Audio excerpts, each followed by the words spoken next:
तो उधर खेतीबाड़ी विभाग ਦੇ ਵਿੱਚ ਘੁਟਾਲੇ ਨੂੰ ਲੈ ਕੇ ਆਮ ਖਬਰ ਹੈ। ਖੇਤੀਬਾੜੀ ਵਿਭਾਗ ਦੇ ਵਿੱਚ 150 ਕਰੋੜ ਦਾ ਘੁਟਾਲਾ ਹੋਇਆ ਔਰ ਇਹ ਇਲਜ਼ਾਮ ਨੇ ਪੰਜਾਬ ਸਰਕਾਰ ਨੇ ਵਿਜੀਲੈਂਸ ਜਾਂਚ ਦੇ ਹੁਕਮ ਦੇ ਦਿੱਤੇ ਨੇ।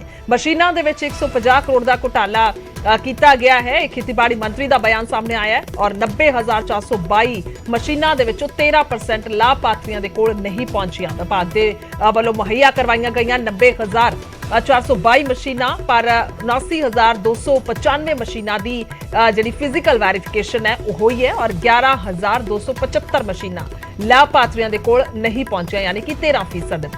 ਫਸਲਾਂ ਦੀ ਰਹਿੰਦ ਖੂੰਹਦ ਦੀ ਸੰਭਾਲ ਦੇ ਲਈ ਵੀ ਮਸ਼ੀਨਾਂ ਜਿਹੜੀਆਂ ਨੇ ਇਹ ਵੰਡੀਆਂ ਗਈਆਂ ਸਨ।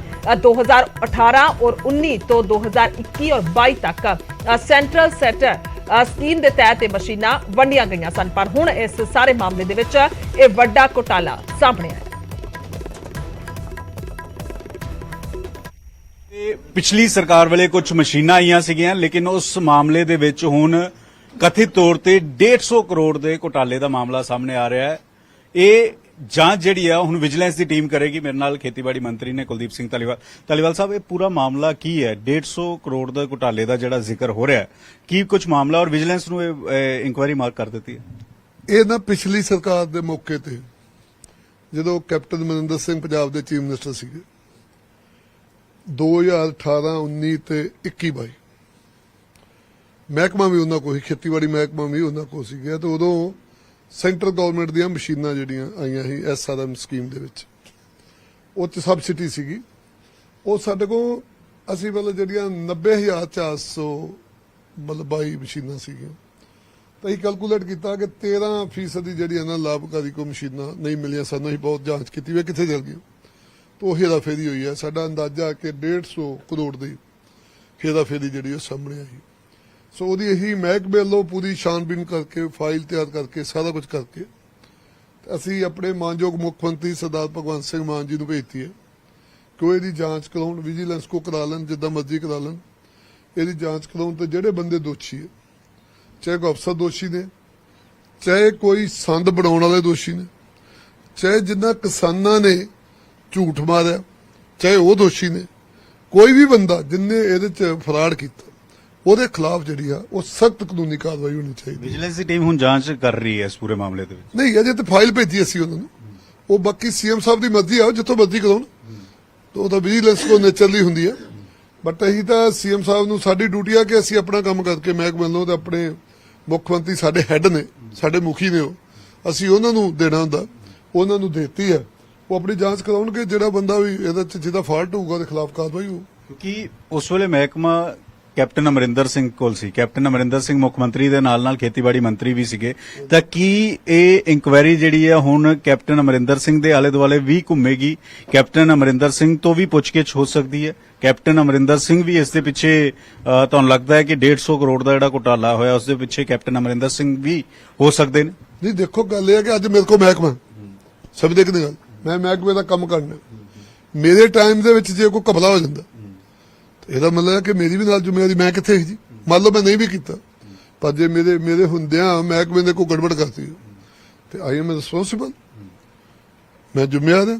ਇਸ ਕਰਕੇ ਜੇ ਕੈਪਟਨ ਸਾਹਿਬ ਕੋਲ ਉਦੋਂ ਮਹਿਕਮਾ ਸੀਗਾ ਤੇ ਕੈਪਟਨ ਸਾਹਿਬ ਦੀ ਡਿਊਟੀ ਬਣਦੀ ਸੀ ਬਈ ਉਹ ਦੇਖਦੇ ਕਿ ਇੰਨੀਆਂ ਮਸ਼ੀਨਾਂ ਆਈਆਂ, ਇੰਨਾ ਪੈਸਾ ਆਇਆ ਸੈਂਟਰ ਗਵਰਨਮੈਂਟ ਦਾ, ਉਹਨੂੰ ਸਹੀ ਢੰਗ ਨਾਲ ਡਿਵਾਈਡ ਕਰਦੇ, ਸਹੀ ਢੰਗ ਨਾਲ ਥੱਲੇ ਜਾਂਦਾ। ਦੂਜੀ ਗੱਲ ਇਹ ਕਿ ਅਸੀਂ ਕਈ ਇਹਦਾ ਕਹਿ ਚੁੱਕੇ ਹਾਂ, ਮਾਨ ਸਾਹਿਬ ਵੀ ਕਹਿ ਚੁੱਕੇ ਕਿ ਜਿਹੜਾ ਪੰਜਾਬ ਦਾ ਪੈਸਾ ਜਿਹੜੀ ਇਹ ਕਰਪਸ਼ਨ ਹੈ, ਚਾਹੇ ਬੰਦੇ ਸਧਾਰਨ ਨੇ ਕੀਤੀ, ਚਾਹੇ ਕੋਈ ਸਾਬਕਾ MLA ਹੈ, ਮੰਤਰੀ ਹੈ, ਸਾਬਕਾ ਮੁੱਖ ਮੰਤਰੀ ਹੈ, ਮੌਜੂਦਾ MLA ਹੈ, ਮੌਜੂਦਾ ਮੰਤਰੀ ਹੈ, ਕੋਈ ਵੀ ਹੈ, ਸਭ ਦੇ ਖਿਲਾਫ ਕਾਰਵਾਈ ਇੱਕੋ ਜਿਹੀ ਹੋਊਗੀ। ਇਹ ਕੋਈ ਨਹੀਂ ਹੈ ਪਰਿਭਾਸ਼ਾ ਕਿ ਅਗਲਾ ਸਾਬਕਾ ਮੰਤਰੀ ਹੈ ਜੀ ਉਹਦੇ ਖਿਲਾਫ ਕਾਰਵਾਈ ਨਾ ਕਰੋ। तो अदर अफसरां दी बगावत भी सामने आ रही है। फूड सप्लाई विभाग के अधिकारियों के वलों ऐलान किया गया, अधिकारियों ते मुलाजमां दे वलों समूहिक छुट्टी ते जाण दा ऐलान किया गया। साथ ही मुलाजमां ते FIR दर्ज नूं लैके रोस है और विजिलेंस दे वलों दर्ज FIR रद्द करन दी ਮੰਗ ਕੀਤੀ ਜਾ ਰਹੀ ਹੈ। ਵਿਜੀਲੈਂਸ ਦੇ ਵੱਲੋਂ ਕੀਤੀ ਜਾ ਰਹੀ ਜਾਂਚ ਰੋਕਣ ਦੀ ਵੀ ਮੰਗ ਹੈ ਔਰ ਲੁਧਿਆਣਾ ਵਿਜੀਲੈਂਸ ਦੇ ਵੱਲੋਂ ਇਹ FIR ਦਰਜ ਕੀਤੀ ਗਈ ਹੈ। ਸੋ ਜਿਸ ਨੂੰ ਲੈ ਕੇ ਇਹ ਬਗਾਵਤ ਨਜ਼ਰ ਆ ਰਹੀ ਹੈ ਔਰ ਕਾਰਵਾਈ ਨੂੰ ਲੈ ਕੇ ਇਹ ਬਗਾਵਤ ਕਹਿ ਸਕਦੇ ਆ ਕਿ ਨਜ਼ਰ ਆ ਰਹੀ ਹੈ। ਫੂਡ ਸਪਲਾਈ ਡਿਪਾਰਟਮੈਂਟ ਹੈ ਜਿਸ ਦੇ ਅਧਿਕਾਰੀਆਂ ਦੇ ਵੱਲੋਂ ਐਲਾਨ ਕੀਤਾ ਗਿਆ ਕਿ ਉਹ ਸਮੂਹਿਕ ਛੁੱਟੀ ਤੇ ਜਾ ਰਹੇ ਨੇ, ਯਾਨੀ ਕਿ ਸਿੱਧੇ ਤੌਰ ਤੇ ਕੰਮਕਾਰ ਪ੍ਰਭਾਵਿਤ ਹੋਏਗਾ। ਸੋ ਸਾਥੀ ਮੁਲਾਜ਼ਮਾਂ ਤੇ ਜੋ FIR ਉਸ ਨੂੰ ਲੈ ਕੇ ਰੋਸ ਹੈ।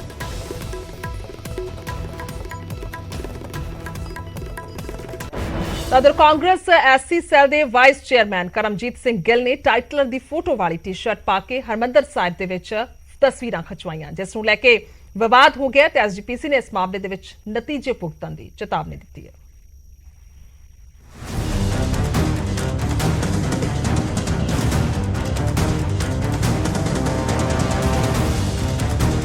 जगदीश टाइटलर की फोटो वाली टी शर्ट पा के खड़ा शख्स करमजीत सिंह गिल है, जिसने न सिर्फ टाइटलर की फोटो वाली टी शर्ट पाई बल्कि टी शर्ट पा के दरबार साहिब पहुंच गया।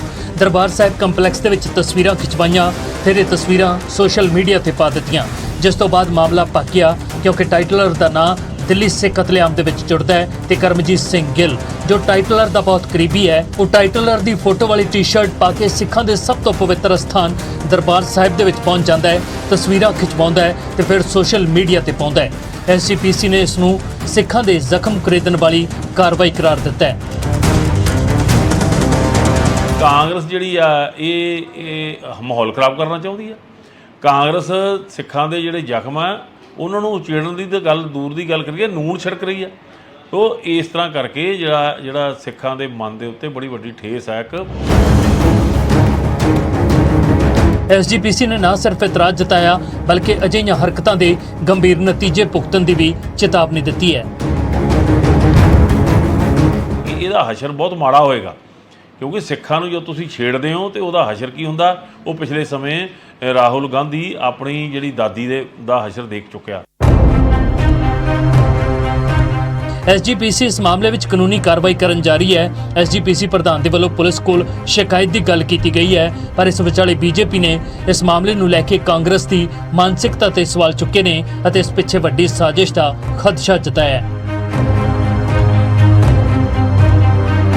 योजनाबद्ध तरीके नाल कीता गया काम आ, नहीं तो जगदीश टाइटल किन्नी महान हस्ती है जिहदी फोटो लगा के तुसी जर्सी पहनो ਤੇ ਇਹ ਇੱਕ ਬੜੀ ਮੰਦਭਾਗੀ ਗੱਲ ਆ ਔਰ ਇਹਦੇ ਤੇ ਸਖਤ ਤੋਂ ਸਖਤ ਕਾਰਵਾਈ ਪੰਜਾਬ ਸਰਕਾਰ ਕਰੇ। ਮੇਰੀ ਇਹਨਾਂ ਤੋਂ ਮੈਂ ਇਹਨਾਂ ਤੋਂ ਉਮੀਦ ਕਰਦਾ। ਕਰਮਜੀਤ ਸਿੰਘ ਗਿੱਲ ਜਗਦੀਸ਼ ਟਾਈਟਲਰ ਦਾ ਬੇहद ਕਰੀਬੀ ਹੈ ਅਤੇ ਟਾਈਟਲਰ ਦੇ ਨਾਲ ਉਸ ਦੀਆਂ ਤਸਵੀਰਾਂ ਪਹਿਲਾਂ ਵੀ ਚਰਚਾ ਵਿੱਚ ਰਹੀਆਂ ਨੇ, ਪਰ ਜੋ ਹੁਣ ਉਸਨੇ ਟਾਈਟਲਰ ਦੀ ਫੋਟੋ ਵਾਲੀ ਟੀ-ਸ਼ਰਟ ਪਾ ਕੇ ਦਰਬਾਰ ਸਾਹਿਬ ਦੇ ਵਿੱਚ ਤਸਵੀਰਾਂ ਖਿਚਵਾਈਆਂ ਨੇ, ਉਸਨੇ ਨਵਾਂ ਵਿਵਾਦ ਖੜਾ ਕਰ ਦਿੱਤਾ ਹੈ। ਅੰਮ੍ਰਿਤਸਰ ਤੋਂ ਰਾਜੀਵ ਸ਼ਰਮਾ, ਨਿਊਜ਼ 18।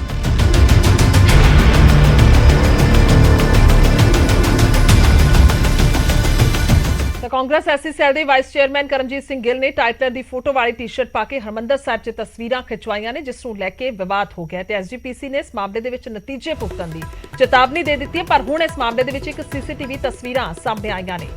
ਇਹ ਨੌਜਵਾਨ ਜਿਸ ਦਾ ਕਰਮਜੀਤ ਸਿੰਘ ਨਾਂ ਹੈ ਔਰ ਸ਼ਰਟ ਪਾ ਕੇ ਅਜਿਹੀ ਟੀ-ਸ਼ਰਟ ਪਾ ਕੇ ਉਹ ਦਰਬਾਰ ਸਾਹਿਬ ਪਹੁੰਚਿਆ ਹੈ, ਮੱਥਾ ਟੇਕਿਆ ਉਸਨੇ ਔਰ ਫਿਰ ਟੀ-ਸ਼ਰਟ ਉਤਾਰ ਕੇ ਟਾਈਟਲਰ ਦੀ ਤਸਵੀਰ ਵਾਲੀ ਟੀ-ਸ਼ਰਟ ਪਾਈ ਹੈ। ਪਹਿਲਾਂ ਸ਼ਰਟ ਪਾਈ ਹੈ ਤੇ ਬਾਅਦ ਦੇ ਵਿੱਚ ਟੀ-ਸ਼ਰਟ ਪਾਈ ਹੈ। ਇਹ ਤਸਵੀਰਾਂ ਸੀਸੀਟੀਵੀ ਸਾਹਮਣੇ ਆ ਗਈਆਂ ਨੇ। ਟੀ-ਸ਼ਰਟ ਦੇ ਨਾਲ ਉਸਨੇ ਤਸਵੀਰਾਂ ਖਿਚਵਾਈਆਂ ਨੇ ਔਰ ਇਹ ਵੀ ਦੱਸਦੀ ਹੈ ਕਿ ਕੱਲ ਜਗਦੀਸ਼ ਟਾਈਟਲਰ ਦਾ ਜਨਮ ਦਿਨ ਵੀ ਸੀ, ਤਾਂ ਜਿਸ ਤੋਂ ਬਾਅਦ ਹੁਣੇ ਵਿਵਾਦ ਵੀ ਖੜਾ ਹੋ ਗਿਆ।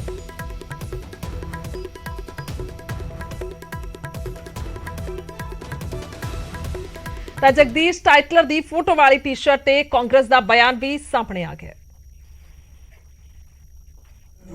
अति निंदनयोग है और जो कार्रवाई बननी चाहिए है किसी भी इंसान ने जो कोई अपनी गलती की हो कानून अनुसार तो उस ते बनती कार्रवाई करनी बहुत जरूरी है। लेकिन मैं नाल ही दसना चाहांगा कि ये जी इन्फॉर्मेशन है कुछ चिर तो तुहाडे आउण तो पहला ये इन्फॉर्मेशन इस दफ्तर में भी पहुंची और असी आपके दफ्तर के आपके डिपार्टमेंट के हर थां तो चैक करवाया है।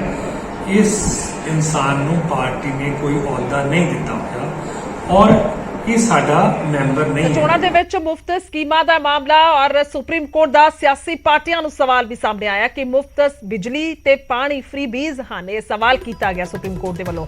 ਇਹਨਾਂ ਮੁੱਦਿਆਂ ਤੇ ਚਰਚਾ ਹੋਣੀ ਜ਼ਰੂਰੀ ਹੈ। ਇਹ ਵੀ ਕਿਹਾ ਗਿਆ ਅਜਿਹੇ ਵਾਅਦੇ ਜਿੱਤ ਤੈਅ ਨਹੀਂ ਕਰਦੇ। ਇਹ ਵੀ ਉਹਨਾਂ ਨੇ ਟਿੱਪਣੀ ਕੀਤੀ ਹੈ। ਸੁਪਰੀਮ ਕੋਰਟ ਨੇ ਸਿਆਸੀ ਪਾਰਟੀਆਂ ਨੂੰ ਵਾਅਦੇ ਕਰਨ ਤੋਂ ਨਹੀਂ ਰੋਕ ਸਕਦੇ। ਇਹ ਵੀ ਜ਼ਿਕਰ ਕੀਤਾ ਗਿਆ ਕਿ ਵਾਅਦੇ ਕਰਨ ਤੋਂ ਨਹੀਂ ਰੋਕਿਆ ਜਾ ਸਕਦਾ। ਦੱਸਦੇ ਕਿ ਭਾਜਪਾ ਆਗੂ ਤੇ ਐਡਵੋਕੇਟ ਅਸ਼ਵਨੀ ਉਪਾਧਿਆਏ ਨੇ ਸੁਪਰੀਮ ਕੋਰਟ ਦੇ ਵਿੱਚ ਪਟੀਸ਼ਨ ਦਾਖਲ ਕੀਤੀ ਹੈ, ਜਿਸ ਦੇ ਵਿੱਚ ਮੁਫਤ ਦੇ ਵਾਅਦਿਆਂ ਤੇ ਰੋਕ ਲਗਾਉਣ ਦੀ ਮੰਗ ਕੀਤੀ ਗਈ ਹੈ ਔਰ ਇਹ ਮੁੱਦਾ ਕਾਫੀ ਲੰਬੇ ਸਮੇਂ ਤੋਂ ਭਖ ਰਿਹਾ ਤਾਂ ਹੁਣ ਇਸ ਦੇ ਵਿੱਚ ਲਗਾਤਾਰ ਸੁਣਵਾਈਆਂ ਚੱਲ ਰਹੀਆਂ ਨੇ। ਸੁਪਰੀਮ ਕੋਰਟ ਦੇ ਵਿੱਚ ਸੁਣਵਾਈ ਦੇ ਦੌਰਾਨ ਇਹ ਸਭ ਟਿੱਪਣੀਆਂ ਸਾਹਮਣੇ ਆਈਆਂ ਔਰ ਗ੍ਰਾਫਿਕ ਦੇ ਜ਼ਰੀਏ ਵੀ ਤੁਹਾਨੂੰ ਦਿਖਾ ਰਹੇ ਹਾਂ ਮੁਫਤ ਵਾਲੇ ਵਾਅਦਿਆਂ ਤੇ ਸੁਪਰੀਮ ਕੋਰਟ ਦੇ ਵਿੱਚ ਸੁਣਵਾਈ ਹੋਈ ਔਰ ਸੁਪਰੀਮ ਕੋਰਟ ਦੀ ਟਿੱਪਣੀ ਕੀ ਹੈ, ਫ੍ਰੀਬੀਜ਼ ਕੀ ਹਨ, ਇਸ ਦੀ ਪਰਿਭਾਸ਼ਾ ਦੇਣੀ ਹੋਵੇਗੀ। ਇਹ ਟਿੱਪਣੀ ਕੀਤੀ ਗਈ ਕੀ ਸਿਹਤ ਸੇਵਾਵਾਂ ਨੂੰ ਫ੍ਰੀਬੀਜ਼ ਦੀ ਕੈਟਾਗਰੀ ਦੇ ਵਿੱਚ ਰੱਖਿਆ ਜਾ ਸਕਦਾ ਹੈ, ਪਾਣੀ ਦੀ ਸਹੂਲਤ ਇਲੈਕਟ੍ਰੋਨਿਕ ਤੱਕ ਪਹੁੰਚ ਕੀ ਫ੍ਰੀਬੀਜ਼ ਹੈ, ਸਿਆਸੀ ਦਲਾਂ ਨੂੰ ਵੋਟਰਾਂ ਦੇ ਨਾਲ ਵਾਅਦੇ ਕਰਨ ਤੋਂ ਨਹੀਂ ਰੋਕਿਆ ਜਾ ਸਕਦਾ ਵੀ ਕਿਹਾ ਗਿਆ। ਮਨਰੇਗਾ ਸਕੀਮ ਤਹਿਤ ਵੀ ਲੋਕਾਂ ਨੂੰ ਲਾਭ ਦਿੱਤੇ ਜਾਂਦੇ ਨੇ। ਇਕੱਲੇ ਮੁਫਤ ਵਾਲੇ ਵਾਅਦਿਆਂ ਦੇ ਨਾਲ ਪਾਰਟੀਆਂ ਨਹੀਂ ਜਿੱਤਦੀਆਂ। ਕੋਈ ਮੁਫਤ ਵਾਲੇ ਵਾਅਦੇ ਕਰਦਾ ਹੈ ਉਹ ਫਿਰ ਵੀ ਨਹੀਂ ਚੁਣਿਆ ਜਾਂਦਾ। ਸਾਰੀਆਂ ਧਿਰਾਂ ਆਪਣੇ ਵਿਚਾਰ ਦੇਣ ਫਿਰ ਕਿਸ ਨਤੀਜੇ ਤੇ ਪਹੁੰਚਿਆ ਜਾ ਸਕਦਾ ਹੈ। ਔਰ 22 ਅਗਸਤ ਨੂੰ ਮਾਮਲੇ ਦੇ ਵਿੱਚ ਦੱਸ ਦਈਏ ਕਿ ਅਗਲੀ सुनवाई हुई। के मामले में सुप्रीम कोर्ट में सुनवाई थी। माननीय सुप्रीम कोर्ट ने आज हमारी याचिका को फिर से डिटेल सुना और कुछ क्वेश्चन फ्रेम किए हैं कि क्या चीज़ जन कल्याण है और क्या मुफ्तखोरी कहलाएगा, क्या मुफ्त की रेवड़ी है। सुप्रीम कोर्ट ने पूछा है कि सभी पार्टियां ये बताएं कि जन कल्याण और फ्रीबीज के बीच में डिफरेंस कैसे किया जाए, और इसी बात पे सेशन उन्होंने मांगा है शनिवार तक। शनिवार तक मैं पिटिशनर हूँ, मुझे भी बताना है, गवर्नमेंट को भी बताना है, इलेक्शन कमीशन को बताना है। इसके अलावा और भी जो 2-3 पॉलिटिकल पार्टी आई हैं, कांग्रेस आई है, आम आदमी पार्टी आई है, डीएमके आई है, उनको भी सैटरडे तक यही बताना है कि डिफरेंस कैसे किया जाए, मुफ्तखोरी क्या है, मुफ्त की रेवड़ी क्या है और वास्तव में जन कल्याण क्या है। तो लगातार खबरां ते नजर बनी है। एक ब्रेक के लिए रुक रहे हैं, जल्दी वापस आवांगे।